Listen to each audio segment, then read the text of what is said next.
नमस्कार, the red mic मंच में आपका स्वागत है। मैं हूं संकेत उपाध्याय। जैसे कि हमने आपको इसको पूरे हफ्ते बताया, एक नया कार्यक्रम है। ये एक डिबेट शो नहीं है, ये एक मंच है मंथन के लिए। यहाँ पर हम जुटते हैं ये जानने के लिए कि जिस चीज पर हम बहस करना चाहते हैं उसके तथ्य क्या है, उसको समझा कैसे जाए, तभी तो मत बनाया जाएगा।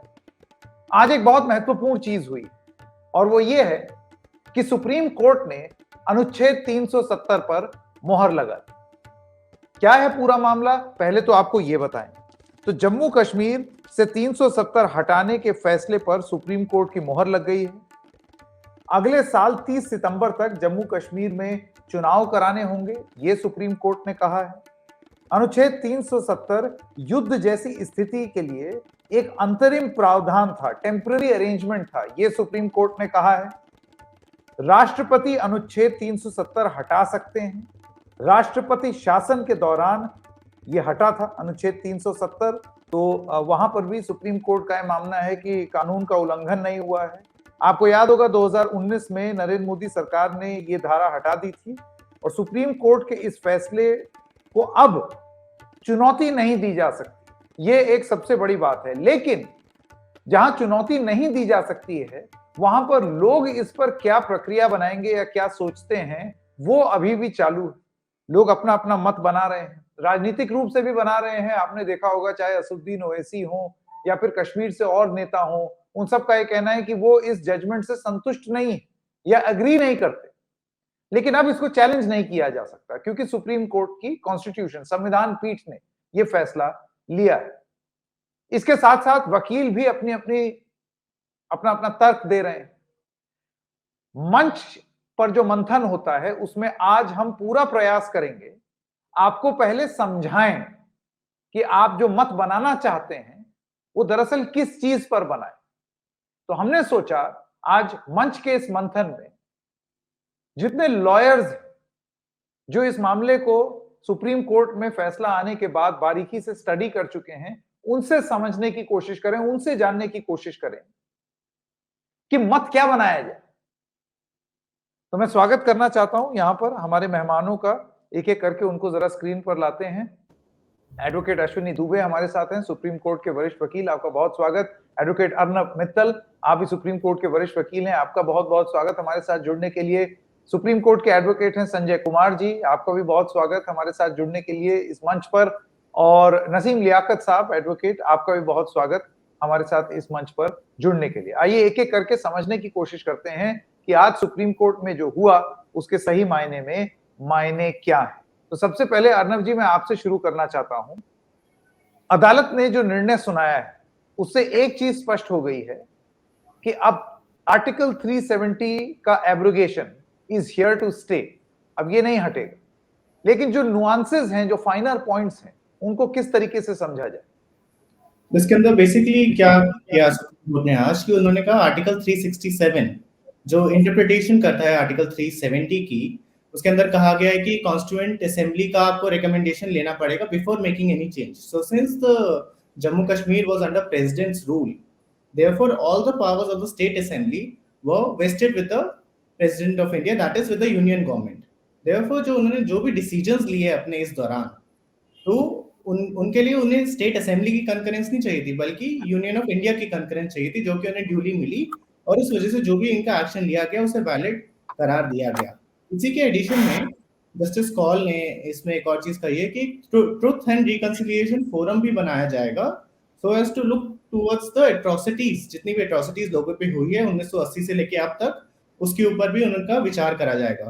तो ये एक तरह से बहुत ही प्रोएक्टिव स्टेप है जो कि सुप्रीम कोर्ट ने लिया है आज, और मैं कई लोग इसके इस जजमेंट का इंतजार कर रहे थे।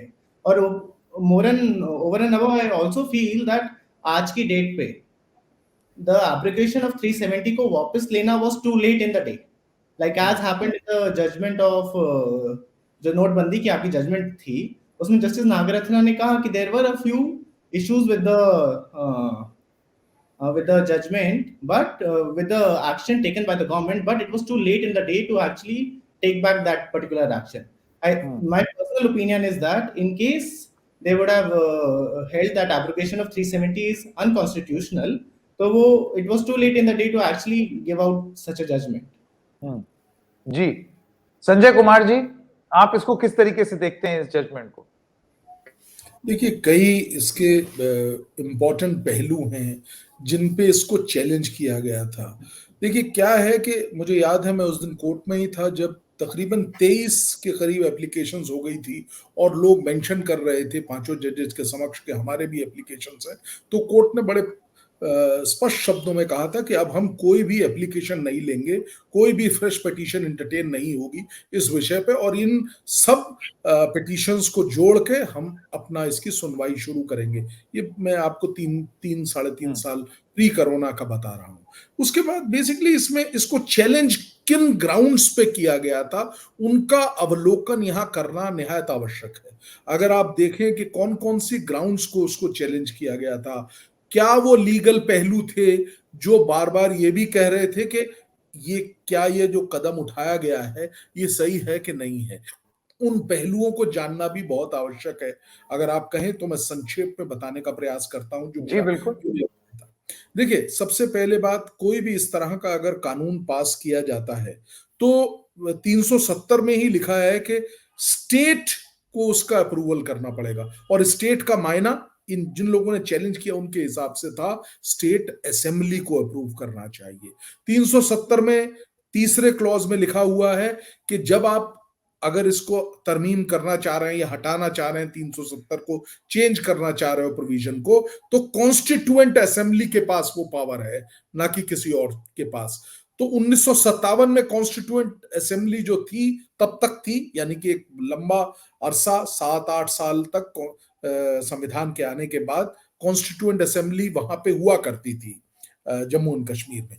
तो जम्मू एंड कश्मीर की कॉन्स्टिट्यूएंट असेंबली ने इस चीज को सही समझा कि ये परमानेंट फीचर है, it is not a feature which can be changed. इसी वजह से उन्होंने इसको चेंज करने के लिए कुछ नहीं कहा।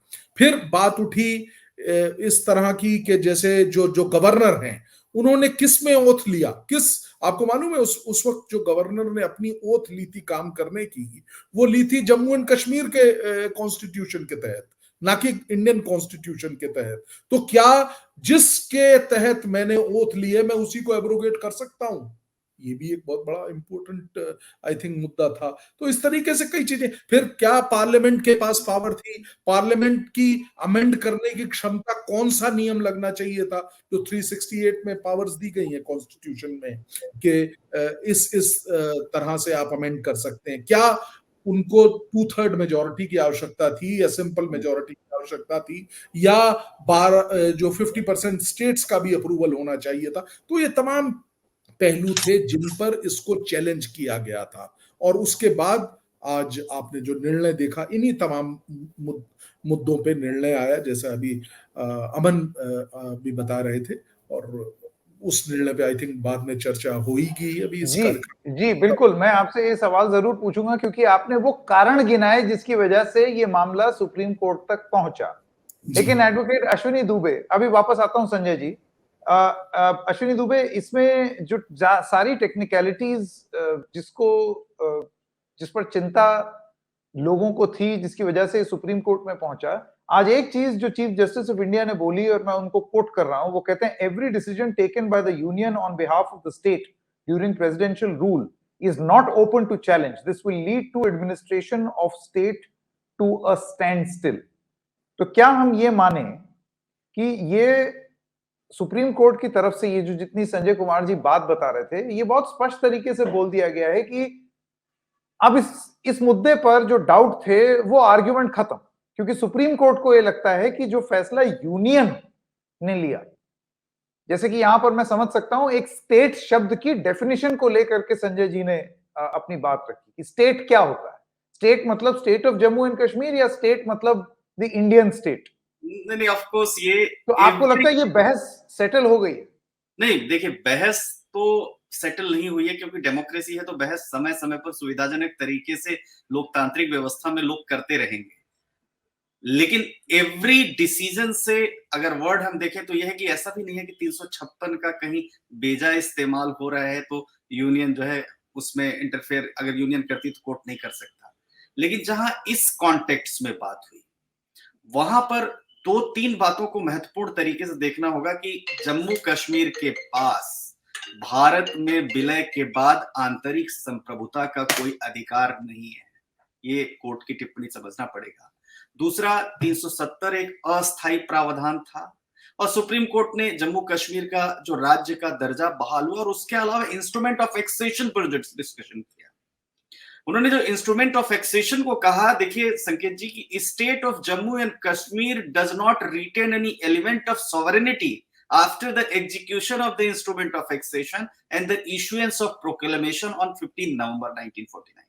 यानी जो आंतरिक संप्रभुता की बात वहां की सरकारें, वहां के राजनेता प्रेसिडेंशियल प्रोक्लेमेशन के माध्यम से, आर्टिकल 35A एक प्रेसिडेंशियल रेफरेंस से जो आया उसके माध्यम से जो कह रहे थे 370 को एब्रोगेट कर रहे हैं, कोर्ट ने बड़ा क्लियर कर दिया कि जो आंतरिक संप्रभुता की बात कर रहे हैं वो 25 नवंबर 1949 का जो इंस्ट्रूमेंट ऑफ एक्सेशन उसमें नहीं था। दूसरा, 356 के डिसीजन के आर्टिकल की जिसकी बात अभी आप चर्चा कर रहे हैं, उसमें साफ तौर पर कहा कि क्योंकि आर्टिकल वो प्रावधान है अनुच्छेद 356 कि अपनी शक्तियों का प्रयोग प्रेसिडेंट सर्टेन कारणों की वजह से समय समय पर कर सकते हैं। लेकिन यहां के कॉन्टेक्स्ट में अगर हम बात करें, क्योंकि ये पूरा एक ड्यूबियस गेम चला पॉलिटिकल अपीजमेंट को लेते हुए उस समय से लेकर अब तक, और इसीलिए जो है उन्होंने कहा कि एवरी स्टेट जो यूनियन का सारा डिसीजन है वो चैलेंजेबल नहीं है, खासतौर से। दूसरा, जम्मू कश्मीर की जो इंटरनल सॉवरेनिटी की बात हुई वो किसी दूसरे राज्यों से डिस्टिंग्विश नहीं की जा सकती है, इसलिए कि आप एक अपना आंतरिक संविधान लेकर के आ गए। इसलिए कोर्ट ने कहा कि state of Jammu and Kashmir does not have internal sovereignty which is distinguishable from the powers and privileges enjoyed by the other states in the country. तो अब ये भी बात आप देखेंगे तो आर्टिकल 356 के साथ साथ अगर हम 370 के कॉन्टेक्स्ट में देखें, ये भी वहां पर लागू। तो दूसरा, इन्होंने कहा कि 370 एक एसिमेट्रिक फेडरलिज्म है, सॉवरेनिटी नहीं है। तो ये महत्वपूर्ण बिंदु है। संकेत जी, मैं आपको पहले इसलिए बधाई नहीं दे पाया शुरू में, आप एक बहुत सहज, सुगम, उपलब्ध, निष्पक्ष, पारदर्शी द रेड माइक के रूप में आम व्यक्ति को सरल भाषा में प्लेटफॉर्म दिया है, और मैं जानता हूं कि आने वाले दिनों में जैसे संकेत उपाध्याय शाइन करते हैं, ये द रेड माइक भी देश में शाइन करने वाला है और आम आदमी को सुनो। बहुत बहुत शुभकामनाएं। मैं शुरू में बोलता लेकिन आपने प्रश्न में फंसा दिया, मैंने कहा कोई बात नहीं, कोई बात नहीं। लियाकत साहब, मैं आपके पास आना चाहता हूं और आपसे बहुत स्पेसिफिक चीजें पूछना चाहता हूं जो कि सुप्रीम कोर्ट में आज हुआ। मैं कोट कर रहा हूं। सबसे पहली बात, argument of petitioners that union can not take actions of irreversible consequences in the state during presidential rule is not accepted. Second, argument of the petitioners, can the parliament only make the law-making powers of the state when the presidential rule is in force is not accepted. Whether Jammu and Kashmir retained an element of sovereignty or internal sovereignty when it joined the Union of India, we have held no. तो ये जो आपकी supreme court है उसने बहुत स्पष्ट रूप से इन सब चीजों को स्पेल आउट कर दिया। मैं आपसे जानना चाहता हूं आप कैसे देखते हैं इसको? Thank you, Sanket ji, for having the voice from this side of the country also. बिल्कुल। सुप्रीम कोर्ट की जजमेंट है, ऑनरेबल सुप्रीम कोर्ट की जजमेंट है, and we respectfully say that we respectfully disagree with this judgment.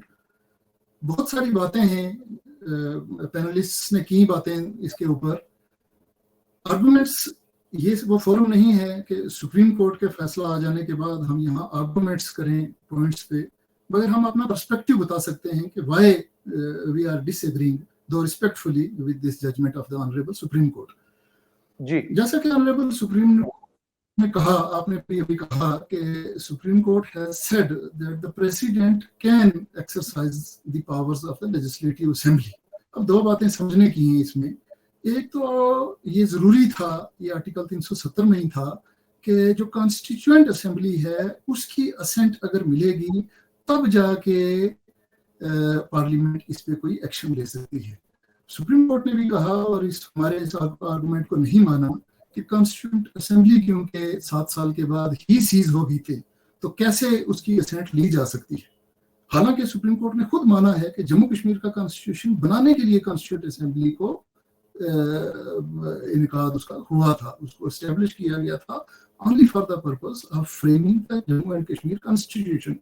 It had 7 years, it deliberated for 7 long years on this subject, whether to give their assent to the union to abrogate 370 or not. ये बात आपको history से पता चलेगी और मानने वाली बात है कि उन 7 सालों में कॉन्स्टिट्यूंट असेंबली ने इसको एब्रोगेट करने के लिए अपनी असेंट नहीं दी थी, thereby meaning that the article had attained the nature of permanence, because इसमें एक क्लॉज था कि अगर कॉन्स्टिट्यूंट असेंबली बोलेगी तब इसको खत्म किया जा सकता है। और क्यों ये लिखा गया था? इसलिए to know the aspirations of the public of Jammu and Kashmir. Constituent Assembly के members, they were those who were representing the aspirations of the public. अच्छा, अब अगर मान लीजिए कि Constituent Assembly नहीं रही, उसके बाद Legislative Assembly ने आना शुरू कर दिया। Legislative Assembly का more or less वही character था, they used to represent the aspirations of the people of Jammu and Kashmir. Since Jammu and Kashmir is a party to this dispute, is a party to this subject, तो उनकी assent लेनी जरूरी थी। अगर आप कहते हैं कि कॉन्स्टिट्यूंट असेंबली सीज हो गई थी, खत्म हो गई थी, तो असेंट लेनी थी Jammu and Kashmir legislative assembly की। आज लेजिस्लेटिव असेंबली भी नहीं थी और आपने ये किया किस तरह, लेजिस्लेटिव असेंबली को खत्म करके वहाँ प्रेसिडेंट का रोल लगा के, और प्रेसिडेंट ने फिर उसको वो कर दिया, प्रोमोगेट कर दिया उस ऑर्डर को। ऑनरेबल सुप्रीम कोर्ट ने कहा, एक बात संकेत की बड़ी इंटरेस्टिंग है, ऑनरेबल सुप्रीम कोर्ट ने आज की जजमेंट में कहा कि this matter can be judicially reviewed by the court only on the ground that if the petitioner challenging these matters proves to the satisfaction of court that the union has done it with a mala fide intention. Only on one ground the Supreme Court has said, एक ground के ऊपर इसको हम review कर सकते हैं अगर माला फाइडी prove हो जाए स्टेट की। ये माला फाइडी नहीं है, ऑन रिकॉर्ड है। आप जानते हैं जब यहाँ पे पीडीपी और बीजेपी की गवर्नमेंट होती थी और जब ये गवर्नमेंट इनकी टूट गई, उसके बाद आप जानते हैं ऑन रिकॉर्ड है, नेशनल कॉन्फ्रेंस ने पीडीपी को सपोर्ट दी। The letter of support was with the leader of PDP. Governor said that I have not received the fax, my fax is not working and I have not been able to receive the support, and therefore they imposed president rule here, and then they usurped the powers of even the legislative assembly. अब constituent assembly नहीं थी, आपने legislative assembly को भी illegally खत्म किया। This was prima facie proved that mala fide intentions malified has mala fidely। नहीं तो लियाकत साहब, आप क्या कहना चाह रहे हैं कि अभी भी इस ग्राउंड पर अभी भी इस फैसले को चुनौती दी जा सकती है कि इरादे नेक नहीं थे? No, other learned friends on your panel will say about this. Since I'm not a Supreme Court lawyer and I have not gone through the text of the judgment, I cannot at this point say whether this judgment can be challenged. मैं जरा ये अगर लियाकत साहब आप इजाजत दें, संजय कुमार जी और अर्नब वित्तल के पास एक एक करके आना चाहता हूँ। संजय कुमार जी, सबसे पहली बात तो आपको लगता है कि जो सवाल अभी शुरुआत में आपने रखे, आपने बोला कि ये सो एंड सो कारण था जिसकी वजह से मामला सुप्रीम कोर्ट में गया, आपको लगता है कि अब सुप्रीम कोर्ट ने वो बेहद संतोषजनक तरीके से उस पर स्पष्टीकरण और फैसला सुना दिया है? और अभी जो लियाकत साहब जो बात बोल रहे थे कि चुनौती अभी भी दी जा सकती है अगर मैलिफाइड इंटेंशन यानी कि बदनीयती अगर साबित हो जाए, ऐसे में मैं आपका मत जानना चाहता हूं क्योंकि हम वकील नहीं है साहब, आप हैं। दो बातें, पहला जवाब सूक्ष्म में, मेरे ख्याल से ये संपूर्ण जजमेंट है, इसके बाद अब कोई इस पे जजमेंट आना नहीं है, नंबर एक। नंबर दूसरा, जो अभी कह रहे थे कि इस पे दोबारा अगर मालाफाइडी है तो इसको दोबारा किया जा सकता है, नहीं। कोर्ट ने क्या कहा, आर्टिकल 3 है एक। देखिए आप स्वतः देखिए, आज से 75 साल की इस जर्नी में कई स्टेट बने, उत्तर प्रदेश को तोड़ के उत्तरांचल बना, झारखंड बना। ये जब भी ये स्टेट बने या स्टेट की बाउंड्रीज चेंज हुई, यहाँ पे भी हुई हैं, देखिए ना आप, दो दो दो बन गए, जम्मू एंड कश्मीर के दो टुकड़े कर दिए गए। तो जी। जब भी ये कदम उठेगा, आर्टिकल 4(3) का मैंडेट है कि वो स्टेट असेंबली ही उसको पास करके भेजेगी। ठीक है। आज कोर्ट ने क्या कहा, आर्टिकल, ये बहुत अहम बात है, उन्होंने कहा power of article 3 shall be constitute later. इसको बाद में कंस्टिट्यूट करेंगे हम पावर ऑफ 3 में, power whether power of article 3 में ये आता है कि नहीं, इसको हम बाद में कंस्टिट्यूट करेंगे। ये बात कही है आज सुप्रीम कोर्ट के बेंच ने। तो मेरा मानना ये है, पहली बात तो वो मालाफाइड वाली बात जो है वो मुझे कहीं दिखी नहीं है इस तरीके से, और मेरे हिसाब से ये परिपक्व है, पूर्ण है जजमेंट। इसके बाद अगला स्टेप नहीं होना चाहिए कोई भी। दूसरी बात, जैसा मैंने बताया, अभी उस पर्टिकुलर पॉइंट को ओपन छोड़ दिया है सुप्रीम कोर्ट ने, खाली छोड़ दिया है कि ये इस पे क्या होना चाहिए रास्ता, इस पे उन्होंने निर्णय नहीं दिया, जहां तक मेरा विवेक कह रहा है।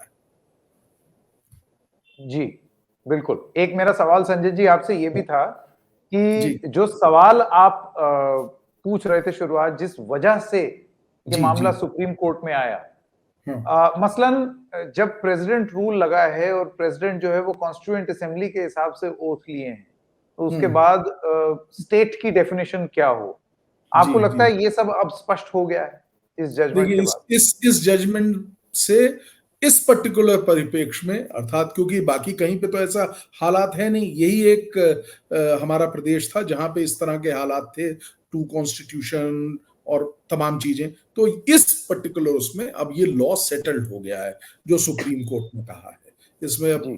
कोई दखलंदाजी हो नहीं सकती। अर्नब मित्तल के पास जाते हैं। जी मित्तल साहब। जी, थैंक यू संकेत। इसके अंदर जो आप, मैं I agree with Sanjay ji, जो उन्होंने कहा कि हाँ, इस पे ये पूर्ण जजमेंट आ चुका है, परंतु इसके अंदर आप देखिए रिव्यू का ऑप्शन आपके पास अभी भी है। जैसे लियाकत जी ने कहा, मैलाफिडे इंटेंशन या कोई भी और एस्पेक्ट के ऊपर अगर वो कोई क्वेश्चन ऑफ लॉ उठा सकते हैं, तो that can also be bought before the court under the review. तो रिव्यू एक बार हो जाता है, तो रिव्यू में एक बार, जैसे अभी आप देख सकते हैं, जैसे सेम सेक्स मैरिज के ऊपर था, जजमेंट आ गया सुप्रीम कोर्ट का, उसके बाद एक रिव्यू फाइल हुआ जो कि एक्सेप्टेड कर लिया गया सुप्रीम कोर्ट द्वारा, और उस पर अब फिर से हियरिंग होगा। वैसे ही इस वाली जजमेंट के ऊपर ये भी आपका ये कहना है कि कॉन्स्टिट्यूशन बेंच में भी रिव्यू पिटिशन की गुंजाइश रहती जी है? जी। हम्म। तो इसके आप जैसे अपनी बात करें। जी नहीं, आप अपनी बात कंप्लीट कर लें। जी, जैसे अभी लियाकत जी ने कहा मैलिफिडे इंटेंट है, या और भी कोई क्वेश्चन ऑफ लॉ या कोई भी इशू उठता है, तो कोई भी इसके अंदर अपना अगला अपना लोकस दिखाते हुए they can file a review petition. जी। अश्विनी दुबे, लियाकत साहब ने वो तर्क बताया जिसकी वजह से उनको ये लगता है कि मैलिफाइड इंटेंशंस थे। उनका ये कहना है कि जब राजनीतिक रूप से, जैसे लियाकत साहब कहते हैं कि भारतीय जनता पार्टी को ये लगा कि अब उनकी सरकार नहीं बनेगी और दो और कोई पक्ष साथ में आकर के सरकार बना देंगे, और फैक्स मशीन वाली बात हो गई, इसके चलते ये कदम उठाया गया, तो ये अपने आप में एक मैलिफाइड इंटेंशन है, ऐसा वो मानते हैं। इस पूरे प्रकरण पर, या ये जो बात उठाई जा रही है, इस पर आपकी क्या अंडरस्टैंडिंग? मेलाफाइड इंटेंशन तब होता जब एक्स्ट्रानियस एक्सरसाइज किया जाता पावर का, जिसमें कि संविधान सम्मत बहस नहीं चली होती, या संविधान सम्मत निर्णय नहीं लिए गए होते, या अनुच्छेद 1 को अनुच्छेद 370 पार्ट 1 के साथ और पार्ट 3 के साथ लेते हुए पार्लियामेंट में बहस नहीं हुई होती। संविधान सम्मत बात तब होती जैसे बिना किसी संविधान, जिसमें लोकसभा में या राज्यसभा में बहस के प्रेसिडेंशियल रेफरेंस से आ गया आर्टिकल 35 से, वो एक कहते कि मिलाफाइडी है, या एक रीजनेबल नेक्सस जो है, जो कॉन्स्टिट्यूशन के ऑब्जेक्ट के बियॉन्ड है, इसलिए वो चैलेंज होना चाहिए। देखिए, जो एक्सरसाइज है जो प्रेसिडेंट अपने पावर का करता है, वो एक्सरसाइज दो तरह से, जब आर्टिकल 368 में एक व्यवस्था दी गई कि संविधान के किसी भी पार्ट को, अगर वो डॉक्ट्रिन नहीं है बेसिक स्ट्रक्चर का, जिसको केशवानंद भारती के केस में कहा गया, तो वो जो है उसको परिवर्तित किया जा सकता है। इसलिए संकेत जी, आप याद करिए कि जिस समय बहस चल रही थी, तो बहस के दौरान एक विषय यह भी आया था कि जिस पावर से 370 लाया गया उसी पावर से उसको हटाया भी जा सकता है। यानी जो व्यक्ति अगर ये चैलेंज करने की बात कह रहा है कि इसमें मेला फाइडी, तो प्राइमा फेसी उनको ये भी एस्टेब्लिश करना पड़ेगा कि मेला फाइडी के ग्राउंड क्या क्या है। और अगर ये कहें कि सरकार, तो सरकार जैसी बात तो किसी भी वहां पर है ही नहीं है। सवाल यह है कि जब संविधान हमारे देश का हम प्रियम्बल को खोलते हैं, वहां से लेकर आखिरी पन्ने तक कहीं इंटरनल सॉवरेनिटी की बात नहीं करता है। हर जगह ये नहीं कहता कि स्टेट्स अपने संविधान बनाएंगे। स्टेट्स के नो डाउट स्टेट लिस्ट में कुछ कानून, कुछ बिंदु बनाने के जो पावर्स हैं वो पावर्स हैं, लेकिन सेंटर के यूनियन के पावर्स यूनियन लिस्ट में वो उसको भी ओवरराइड करते हैं कई जगहों पर अगर हम देखें तो। लेकिन यहाँ वो भी विषय नहीं है। यहाँ संकेत जी विषय ये है कि क्या दो संविधान इस तरीके से इस देश में हो सकते हैं जिसके जो हमारे देश का मूल संविधान है वो जिसकी आज्ञा नहीं देता, अनुमति नहीं देता। और इसीलिए कोर्ट ने कहा 368 में प्रावधान इसीलिए छोड़ा गया था कि समय आने पर जब कभी जरूरत हो इसको किया जाए। कॉन्स्टिट्यूएंट असेंबली में भी बहस में आप देखिए सारी बहस तो लिपिबद्ध है। उस कॉन्स्टिट्यूएंट असेंबली की बहस में कहीं पर एक दो संविधान की बात कहीं पर अगर आ जाए, देखिए चाहे आप अंबेडकर से लेकर के कमलापति त्रिपाठी जी से लेकर के आप BN राव सर से लेकर के कहीं भी आप देखिए, अगर दो संविधान की बात हो कि राज्य अपने हिसाब से संविधान करेंगे, बना सकते हैं, तब तो आप कह सकते हैं कि आपके पास एक अपना आंतरिक संविधान हो सकता है। और उसी जम्मू कश्मीर के अगर हम संविधान की बात करें तो वो संविधान का आर्टिकल 3 भी अगर आप उठा करके देखेंगे तो उस आर्टिकल 3 में भी संविधान में पहला सबसे पहले यह होना चाहिए कि जो वहां की बातें कॉन्स्टिट्यूएंट असेंबली के साथ साथ उसके हमारे संविधान, मूल संविधान पे कहीं पर डिफिनेशन नहीं, कहीं नहीं है। तो जो संविधान सम्मत नहीं था तो उसके जुडिशियल रिव्यू का तो पावर सवाल मेला फाइडी की बात ही नहीं है। हाँ, आज जो हुआ है, जो एब्रोगेट करते समय हुआ, वो जरूर एक बड़ी भूल थी जो सुधार ली गई और समय रहते सुधारी। इसमें कहीं राजनीति नहीं है, इसमें आंतरिक सुरक्षा है, इसमें एक्सटर्नल एक्सिजेंसीज से लड़ने की बात है, इसमें इंटरनली देश को सुदृढ़ करने की बात है और जो संविधान सम्मत है। और इसीलिए 5 जजेस ने कॉन्करेंट व्यू दिया। अब रही बात दूसरे विषय पर आ जाते हैं, रिव्यू की। 99% रिव्यू पिटीशन सुप्रीम कोर्ट में खारिज होती हैं अब तक का शायद ही कोई इतिहास रहो। रिव्यू और क्यूरेटिव है जहां पर की प्रश्न में, संवैधानिक प्रश्न में, क्वेश्चन ऑफ लॉ में कोई भूल हुई, जब 5 के 5 जजेस ने पूरे बिंदु बना करके और एक नहीं 5-5, 6-6 क्वेश्चंस फ्रेम करके, जैसे पहला क्वेश्चन कि क्या प्रोक्लेमेशन जो इशू हुआ था 356 का 19 दिसंबर 2018 को, बाद के एक्शन वो वैलिड है। दूसरा, जम्मू कश्मीर रीऑर्गेनाइजेशन एक्ट जो 2019 में बना, जम्मू कश्मीर को जो बाइफरकेट करते हुए 2 यूनियन टेरिटरीज में, कॉन्स्टिट्यूशनली वैलिड है क्या? आर्टिकल 56 जब लेजिस्लेटिव असेंबली और स्टेट के बाद, इन सब बिंदुओं पर जब चर्चा हुई तो अब यहां पर प्रश्न में समझता हूं पिटीशन फाइल करना और उसमें डिसीजन लेना, दोनों में अंतर है।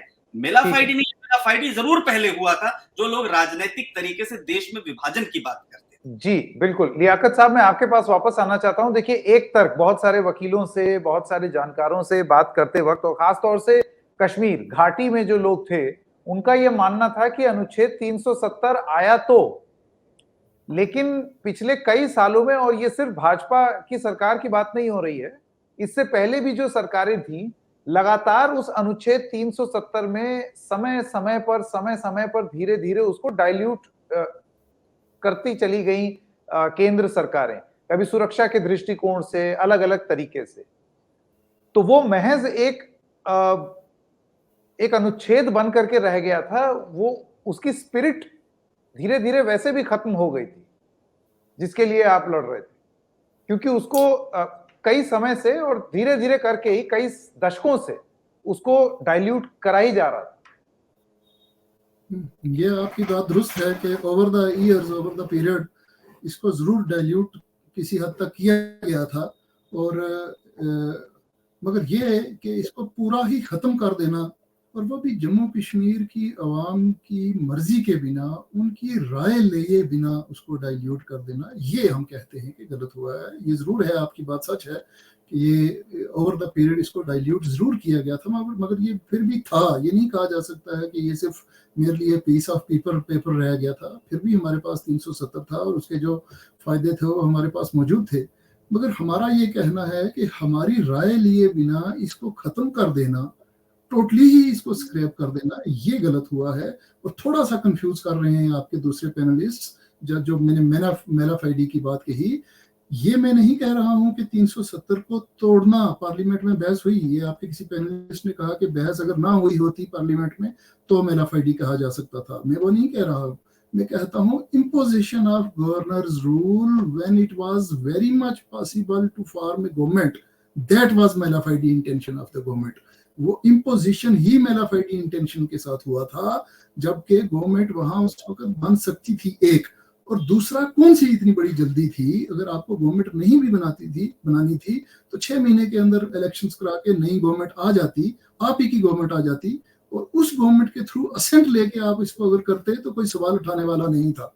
मगर आपने असेंट जो है वो दूसरे तरीके से ली, गवर्नमेंट को खत्म कर दिया और इलीगली मेलाफाइडी खत्म किया, और फिर असेंट आपने गवर्नर से ले ली जो आपके ही भेजे हुए थे। This part is mala fide, and then review और anything is when it is available to us, we should be conveying to the honorable Supreme Court that mala fide in fact was done before this। और ये कहना कि review की petitions जो हैं वो 99% जो है वो डिसमिस हो जाते हैं, this will not debar us from going in review. अगर 1% भी वहां पे मंजूर होती हैं तो वी विल श्योरली नहीं, जो कानूनी प्रावधान जो उपलब्ध है उसको आप या जो भी उसका इस्तेमाल करना चाहे वो निश्चित रूप से करे, भले उसका सक्सेस रेट कम हो या ज्यादा हो। वो आपकी बात एकदम दुरुस्त है। संजय जी यहाँ पर आना चाहते हैं, क्लोजिंग कमेंट्स ले लें सब लोग।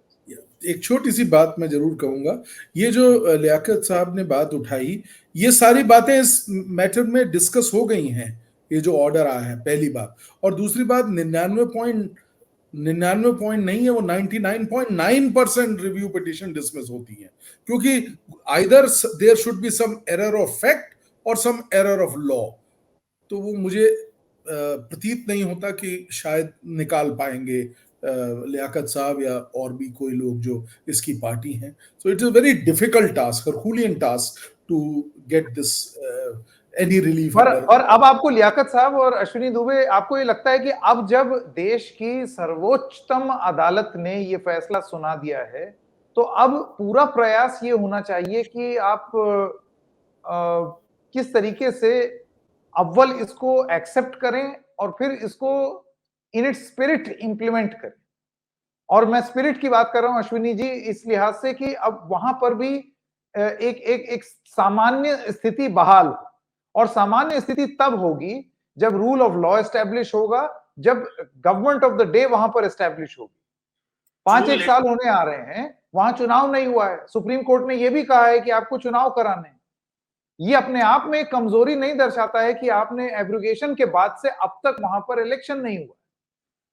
देखिए, वैलिडिटी ऑफ लॉ और वैलिडिटी ऑफ डेमोक्रेसी और डेमोक्रेसी को पैरामाउंट रखने के लिए कॉन्स्टिट्यूशन की सॉवरेनिटी। मेरा सवाल लेटर एंड स्पिरिट से था, अब उसको स्पिरिट में जमीन पर उतारना है। बिल्कुल, इसीलिए तो इलेक्शन कमीशन को और भारत सरकार को यह डिसीजन लेना चाहिए कि वहां पर लेजिस्लेटिव असेंबली के इलेक्शंस हो। और इसीलिए देखिए, एक डेडलाइन फिक्स किया है सुप्रीम कोर्ट ने कि आप सितंबर 2024 तक वहां चुनाव करवाएं, और चुनाव करवा करके जो वहां सरकार है वो सरकार चुने, डेमोक्रेटली इलेक्टेड गवर्नमेंट चुने। इस पर फिर भी चर्चा हुई है, और इस जजमेंट को ट्रू लेटर और स्पिरिट में, चूंकि संवैधानिक बेंच की जजमेंट है, कहीं पर कोई माइनॉरिटी नहीं है, मेजॉरिटी नहीं है, कॉन्करेंस है, सबका यूनानिमस डिसीजन है, यानी वो विद्वान जजेस ने जो जजमेंट पेन डाउन किया, जो लिखा है, उसको ट्रू लेटर और स्पिरिट पे वहां लागू हो, बजाय कि जो डिस्ट्रक्टिव डिस्ट्रक्शन वाली शक्तियां हैं वो उस पे जो है चुनाव करने से रोके। ये समझना पड़ेगा कि वो भारत का अंग है, भारत का अंग था, भारत का अंग रहेगा, और इसीलिए कॉन्स्टिट्यूशन में भी, सुप्रीम कोर्ट ने भी और पार्लियामेंट ने, तीनों ने सर्वसम्मति से माना है। अब लियाकत साहब, ये चुनाव वाली बात पर आपकी क्या राय है? देखिए sir, in all available words of respect, we respectfully disagree with this judgment. एक बात। Second, the matter has not ended here for us. आप जानते हैं एक टाइम में संपित प्रकाश की जजमेंट आई थी जिसमें टोटली कंट्राडिक्टरी रिमार्क्स दिए थे सुप्रीम कोर्ट ने और कहा था कि आर्टिकल 370 परमानेंट है, मगर बीजेपी, ये वो जजमेंट आने के बाद बीजेपी ने अपना गोल नहीं छोड़ा था, and they finally have succeeded in abrogating this. We will respectfully disagree with this judgment, but we will continue our peaceful social, political and constitutional struggle to see that this is restored back one day. जहाँ तक आपने बात कही कि elections के बारे में, elections are long overdue in this state. It's been now 10 years that elections have not been held here. तो ये बहुत ज़रूरी था। We have already been time and again saying कि election करवाने चाहिए, मगर इलेक्शन नहीं हो रहे, असेंबली के इलेक्शन नहीं हो रहे, दीगर सारे बाकी इलेक्शन हो रहे हैं, पार्लियामेंट होने वाले हैं, यहाँ पहले पंचायत के भी हुए, यूएलबीज के भी हुए। I am myself am an elected member of the district development council. तो असेंबलीज के जो नहीं हो रहे थे, we welcome this part of the decision of the honourable Supreme Court के डेडलाइन दे दी गई है। कम से कम यहाँ इलेक्शन तो होंगे और कोई ना कोई जो असेंबली बनेगी उसकी आवाज भी सुनी जाएगी। We welcome this part. Rest, we shall continue within the constitution embed.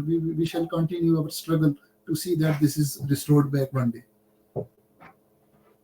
चलिए, वक्त खत्म हो चला है। संजय कुमार जी, अश्विनी दुबे, नसीम लियाकत साहब और अर्नब मित्तल, आप सब लोगों का बहुत बहुत धन्यवाद हमारे साथ जुड़ने के लिए। देखिए, बहस ये राजनीतिक तौर से भी की जा सकती थी, लेकिन मंच पर जो मंथन होता है उसका पूरा उद्देश्य ही यही है कि पहले आप, इससे पहले कि अपना मत बनाएं, राजनीतिक मत बनाएं, तो कम से कम आप जान लें कि जो हुआ है उसमें फैक्ट्स ऑफ द केस क्या है, उसको समझा किस तरीके से जाए, ताकि आप और अच्छे से अपना मत बना सकें। आप चारों लोगों का बहुत बहुत धन्यवाद कि आपने न केवल मेरा पर जनता का जो सुन रही थी उसका भी मत बनाने में सहयोग दिया है।